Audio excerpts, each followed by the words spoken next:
ஸ்ரீமதி ராமானுஜாய நமக. ஆழ்வார்கள் எம்பெருமானார் திருவடியிலே சரணம். இந்த பெங்கால் புயல் வெள்ள சேதத்தின் காரணமாக தண்ணீர் அதிகமாக தேங்கியிருந்த இடங்களில் உணவு அருந்த நீர் இல்லாத புயலால் பாதிக்கப்பட்ட மழை வெள்ளத்தால் பாதிக்கப்பட்ட மக்களுக்கு விழுப்புரம்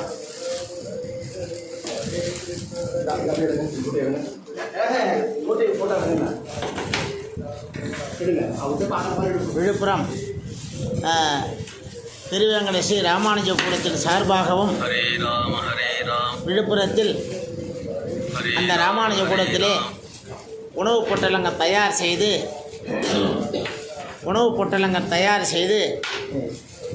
3 நாட்களாக காலை மாலை இரவு